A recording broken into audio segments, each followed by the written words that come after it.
নমস্কাৰ সকলোকে পুনৰবাৰ মোৰ চেনেললৈ স্বাগতম জনাই লৈ আহিছোঁ। আজিৰ দিনটো ৰাশিফল। আজি হৈছে 11 মে 2025 অসমীয়া 27 বহাগ দেওবাৰ। আজি সূৰ্যোদয় সময় পুৱা 4:24 আৰু সূৰ্যাস্ত সময় 5:50।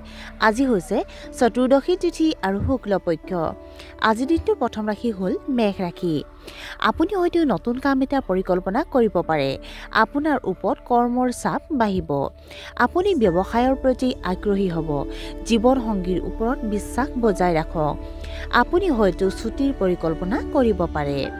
বৃষ ৰাশি। চৰকাৰী নিয়ম কঠোৰভাৱে পালন কৰক। পৰিয়ালৰ সদস্যৰ প্ৰতি ভাল আচৰণ কৰক। আঁচনিসমূহ সঠিকভাৱে কাৰ্যকৰী কৰিবলৈ চেষ্টা কৰক। নিবনুৱা লোকে চাকৰি পাব পাৰে। শহুৰেকৰ পৰা সন্মান অৰ্জন কৰিব। মিথুন ৰাশি। আপোনাৰ পৰিয়ালৰ সৈতে সুখৰ সময় কটাব। স্বাস্থ্যৰ যত্ন লওক কিয়নো আপুনি চৰ্দিত ভুগিব পাৰে। ছ'চিয়েল মিডিয়াত আপুনি যথেষ্ট সক্ৰিয় হ'ব। আপোনাৰ বুদ্ধি আৰু জ্ঞানৰ শলাগ লোৱা হ'ব। নতুন ব্যৱসায়টোৰ প্ৰতি আপুনি আগ্ৰহী হ'ব। ছাত্ৰ ছাত্ৰীসকলে উন্নতিৰ নতুন পথ বিচাৰি পাব। কৰ্কট ৰাশি। যদি আপুনি নতুন বাহন কিনিছে তেন্তে তাৰ বিষয়ে সম্পূৰ্ণ তথ্য লাভ কৰক। বদহজম আৰু গেষ্ট্ৰিক সমস্যাৰ পৰা হাত সাৰিবলৈ পুষ্টিকৰ খাদ্য গ্ৰহণ কৰক। পেছাদাৰী মানসিক চাপ ঘৰলৈ আহিব নিদিব। ধৰ্মীয় ৰীতি নীতিৰ প্ৰতি আপুনি আগ্ৰহ প্ৰকাশ কৰিব পাৰে। কিবা এটা ঘটনাৰ বাবে আপোনাৰ মনটো বিচলিত হ'ব পাৰে। সিংহ ৰাশি। আজি যি বিচাৰে তাকেই কৰক। আনৰ পৰা বেছি উপদেশ ল'ব নালাগে। বুদ্ধিমান মানুহৰ মাজত আপোনাৰ সন্মান বাঢ়িব। স্বামী স্ত্ৰীৰ সম্পৰ্ক আন্তৰিক হ'ব। যুৱক যুৱতীসকলে লাভ কৰিব নতুন কেৰিয়াৰৰ সুযোগ। ৰাজনৈতিক মানুহে লাভ কৰিব সুযোগ সুবিধা। কন্যা ৰাশি। বিত্তৰ লগত জড়িত সমস্যা আহিব। গুৰুত্বপূৰ্ণ কাগজ-পত্ৰ সুৰক্ষিত কৰি ৰাখক। আত্মীয়ই চিন্তা কৰিব পাৰে। আপোনাৰ কৃতিত্বৰ বাবে মানুহে আপোনাক শলাগ ল'ব। শিক্ষাৰ্থীসকলে পঢ়া শুনাক লৈ চিন্তিত হৈ পৰিব। তুলা ৰাশি।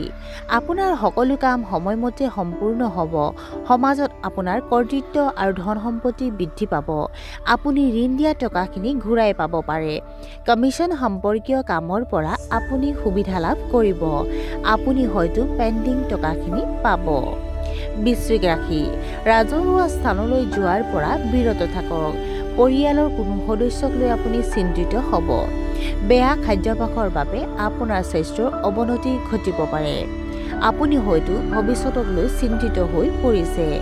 আজি আপুনি ভ্ৰমণ কৰা উচিত নহয়। ধনু ৰাশি। কৰ্মক্ষেত্ৰত আপোনাৰ সুনাম বৃদ্ধি পাব। আপোনাৰ স্বাস্থ্য অতি উত্তম হ'ব। আপোনাৰ পৰামৰ্শৰে মানুহে নিজৰ কাম সম্পূৰ্ণ কৰিব। বাকী থকা কামবোৰ সম্পূৰ্ণ কৰিবলৈ আপোনাৰ মানসিক চাপ থাকিব।